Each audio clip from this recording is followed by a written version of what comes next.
Hello friends, welcome back to my channel passion for literature. और आज इस video में हम बात करेंगे जून 2019 के क्वेश्चंस के बारे में बात करेंगे। हम डिस्कस करेंगे जो जून 2019 के अंदर क्वेश्चंस आए थे उनके बारे में आज हम बात करेंगे। तो सबसे पहले जो क्वेश्चन है वो है he that is not with us is against us, he that is not against us is with us, who said this? किसने कहा है ये कि जो हमारे साथ नहीं है वो हमारे खिलाफ है और जो हमारे साथ है वो हमारे खिलाफ नहीं है। तो ये किसने कहा था? तो आपको ऑप्शन मिले थे Charles Lamb, Samuel Johnson, Francis Bacon और R.W. एमर्सन। ये ऑप्शंस आपको मिले थे और इसका राइट आंसर था answer number third, Francis Bacon. Francis Bacon born हुए थे 22 जनवरी 1561 के अंदर और उनकी डेथ हुई थी 9 अप्रैल 1626 के अंदर इनकी डेथ हुई थी। और इनको जाना जाता है लॉर्ड वेरुलम के नाम से भी जाना जाता है। लॉर्ड वेरुलम जो होता है वो उसके लिए यूज होता है जो कि हाईली रिस्पेक्टेड लीडर होता है कंट्री और कंट्री के बाहर के जो अफेयर्स है उसमें जो सबसे मेन इंपॉर्टेंट लीडर होता है उसको बोला जाता है। और ये रहे थे लॉर्ड वेरुलम जो रहे थे ये 1618 से लेके 1621 तक रहे थे। बेसिकली ये इंग्लिश फिलोसफर हैं, स्टेट्समैन हैं और इन्होंने सर्व किया था एज ए अटॉर्नी जनरल और लॉर्ड चांसलर ऑफ इंग्लैंड में अंडर किंग जेम्स फर्स्ट के अंडर में ये अटॉर्नी जनरल भी रहे थे और लॉर्ड चांसलर भी रहे थे इंग्लैंड के। सेकंड क्वेश्चन था, यानी जो सीरीज है वो मैंने चेंज की है, कहीं आप 2019 के क्वेश्चन पेपर में फर्स्ट नंबर ढूंढते रहो तो ये सीरीज मैंने चेंज की हुई है क्वेश्चंस की। क्वेश्चन नंबर सेकंड है, in Eliot's love song of J. Alfred Prufrock, who among the following painters is the subject of conversation among the uh, preambulating women? जो T.S. Eliot का love song of J Alfred Prufrock है उसके अंदर जो है किस painter के बारे में बात की गई है? तो वो आपको जो पेंटर्स थे वो मिले थे ऑप्शन में डाविंसी, राफेल, माइकल एंजेलो और डोनाटेलो के बारे में। तो ये ऑप्शंस आपको मिले थे और इसका राइट आंसर था answer number third, Michelangelo. The love song of J Alfred Prufrock जो है इसको स्पेशली प्रूफ्रोक के नाम से भी जाना जाता है और ये फर्स्ट प्रोफेशनली पब्लिश पोइम थी टी.एस. इलियट की। पोइम के अंदर बहुत सारे थॉट्स दिखाए गए हैं और करेक्टर्स के अंदर स्ट्रीम ऑफ कॉन्शियसनेस जो टेक्निक है वो यूज की गई है इस पोइम के अंदर। और इलियट ने ये प्रूफ्रोक जो पोएम थी जो राइट करनी शुरू की थी फरवरी 1910 के अंदर स्टार्ट की थी और ये पब्लिश हुई थी जून 1915 के अंदर ये पब्लिश हुई थी। और ये पब्लिश जिस मैगजीन में हुई थी वो थी poetry a magazine of verse के अंदर ये उसके अंदर पब्लिश हुई थी।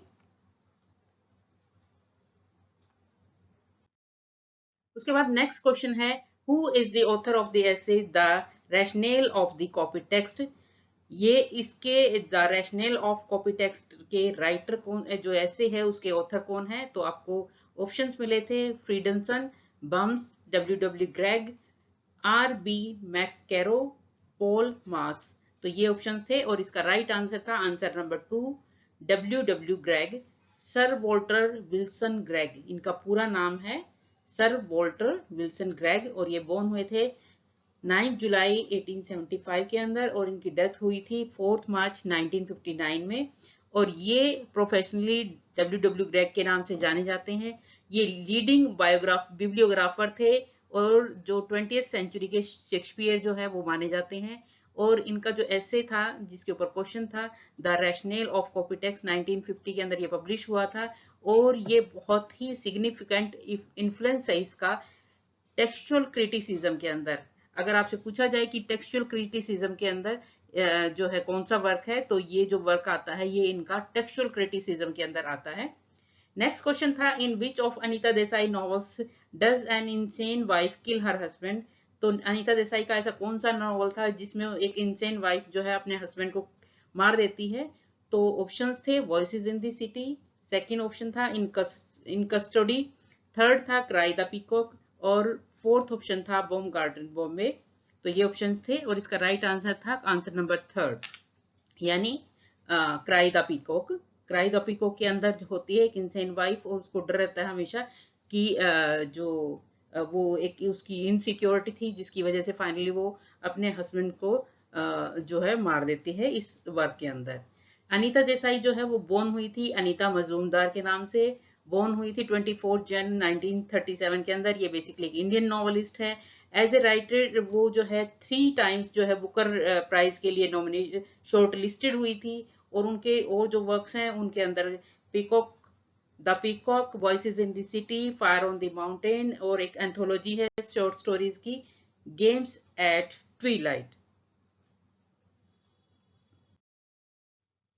नेक्स्ट क्वेश्चन है विच one of the following novels of Jane Austen was abundant unfinished. Jane Austen का इनमें से कौन सा नॉवल है जो उन्होंने बिना पूरा किया ही छोड़ दिया? तो ऑप्शन थे Northanger Abbey, Persuasion, the Watsons, Emma. तो ये इनके वर्क्स दिए थे और इसका राइट आंसर था द वॉटसन्स। ये इसका राइट आंसर था। जेन ऑस्टिन ने जो एक अनटाइटल्ड नॉवल जो है वो स्टार्ट किया था 1803 के अंदर, जब वो बाथ में रहती थी और अपने, लेकिन उनके फादर की डेथ के बाद, इनके फादर की डेथ हुई 1805 के अंदर, और उसके बाद उन्होंने इस वर्क पे काम करना छोड़ दिया। इसके अंदर कोई फॉर्मल चैप्टर्स नहीं थे, कोई डिवीजन नहीं थी चैप्टर्स की, और इसके अंदर सिर्फ जो है 7500 टोटल वर्ड्स की जो थे वो थे। उसके बाद ये जो वर्क था ये बाद में जो द वाटसन नाम से पब्लिश हुआ, और ये जो पब्लिश कराया था वो इनकी नेफ्यू जेम्स एडवर्ड ऑस्टिन ले ने पब्लिश कराया था। नेक्स्ट क्वेश्चन है culture is ordinary, that is the first fact, which one of the following is the source of this statement. ये जो स्टेटमेंट है कल्चर इज ऑर्डिनरी, ये कहाँ पे कौन से वर्क के अंदर आया, कि किसका सोर्स क्या है? तो ऑप्शंस थे the country and the city, second था resources of hope, third option था द लॉन्ग रेवोल्यूशन, फोर्थ था कीवर्ड्स, और इसका राइट आंसर था answer number 2, resources of hope. This statement जो है, ये जो स्टेटमेंट दी गई थी culture is ordinary that is the first fact, ये स्टेटमेंट जो है ये एसे में आई थी। एसे का नाम था कल्चर इज ऑर्डिनरी, और ये स्टेटमेंट जो दी थी वी वॉल्स मार्क्सिस्ट राइटर थे और एकेडमिक जो थे वो रेमंड विलियम्स जो थे उन्होंने ये दी थी। और ऐसे जो है वो पब्लिश हुआ था book of essays resources of hope, culture, democracy, socialism by Verso books in 1989 के अंदर ये पब्लिश हुआ था। नेक्स्ट क्वेश्चन है the great English novelist are Jane Austen, George Eliot, Henry James and Joseph Conrad. Which one of the following critical text begins with the above assertions. ये जो लाइनें हैं ये इनमें से किस क्रिटिकल टेक्स्ट के अंदर ये लाइनें आई हुई हैं? तो ऑप्शन थे Walter Allen the English novel, second option था Terry Eagleton the English novel, third था F R Leavis the great tradition, और फोर्थ ऑप्शन था Ian Watt rise of the novel. तो इसका राइट आंसर था F R Leavis the great tradition. The great tradition जो है एक book है लिटरेरी क्रिटिसिज्म की, जो कि राइट की थी एफ आर लेविस ने, और ये पब्लिश हुई थी 1948 के अंदर। इस वर्क के अंदर लेविस ने नेम्स लिए हैं Jane Austen, George Eliot, Henry James, John Conrad, और इनको कहा है as the great English novelist. इनको ग्रेट इंग्लिश नॉवलिस्ट इसने कहा है एफ आर लेविस ने। और इसके साथ साथ जो टोटल 8 थे उनके अंदर चार्ल्स डिकिंस, नेथन हाथोन, हरमन मेलवी और एडगर एलन पो, इनके नाम भी शामिल थे। उसके बाद नेक्स्ट क्वेश्चन है what are Gramsci term for cultural consistence sporting capitalism.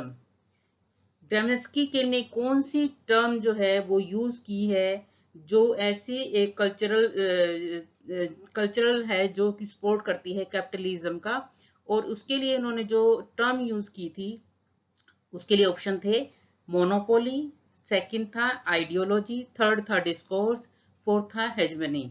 तो इसका राइट आंसर था hegemony. The concept of hegemony first appeared in Gramsci notes on the southern question 1926 के अंदर जो पब्लिश हुआ था। यानी ये जो टर्म ली थी इन्होंने इनका वर्क के अंदर आई थी notes on the southern questions, where it was defined as a system of class alliances in which hegemonic class exercise political leadership over subaltern classes by winning them over।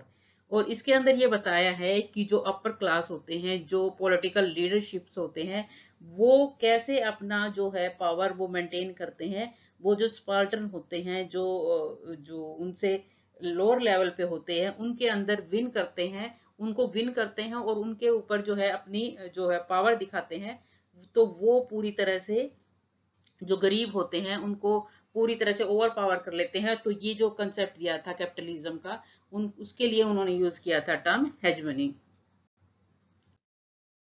Next question है विच one of the following pair terms is correctly in इस applications. कौन कौन सी जो terms हैं और जो उनके साथ जो पेयर किए गए हैं वो ठीक है, उनकी एक्सप्लेनेशन बिल्कुल ठीक है। जो टर्मिनोलॉजी यूज की है और उसका जो एक्सप्लेन किया गया है क्या वो ठीक है। फर्स्ट टर्म मिली थी फोनोलॉजी, फोनोलॉजी क्या साउंड सिस्टम को बोलते हैं। सेकंड था semiology, ordering of speech sounds. Third था एटमोलॉजी, साइंस सिस्टम। फोर्थ था मॉर्फोलॉजी, इवोल्यूशन ऑफ वर्ड्स। तो इसका राइट आंसर जो था, जिसका जो करेक्ट टर्म थी और उसका एक्सप्लेनेशन एप्लीकेशन जो है वो बिल्कुल ठीक था, तो इसका आंसर था answer number 1 phonology. Phonology is the study of pattern of sound in a language and across language. Phonology basically जो होती है वो साउंड सिस्टम्स को बोलते हैं, तो ये फर्स्ट ऑप्शन बिल्कुल ठीक था। लास्ट क्वेश्चन है who among the following analyse the naturalising of connotative meaning into myth. Myth के अंदर जो है दो जो टर्म्स है वो यूज की गई है, कोनोटेटिव एंड कोनोटेटिव टर्म्स जो है वो बेसिकली किसने यूज की है। सबसे पहले ऑप्शन था मिशेल फुको, सेकंड था रोमन इन गार्डन, थर्ड था जे हेरिस मिलर, फोर्थ था रोनाल्ड बार्थ। तो ये ऑप्शंस थे। इसका राइट आंसर था आंसर नंबर 4 रोला बार्थ। रोला Barthes highlights the importance of connotation. रोला बार्थ ने जो है जोर दिया था जो कोनोटेशन की इंपॉर्टेंस थी उसके ऊपर, and provides is great account of mythology. और जो माइथोलॉजी के ऊपर जो उन्होंने दिया था उसके अंदर इन्होंने यूज किया था connotation with the foundation of connotative meaning, कि जो जो बेस है उनका कोनोटिव मीनिंग वो माइथोलॉजी में कोनोटिव कोनोटेटिव मीनिंग पे उन्होंने जोर दिया था।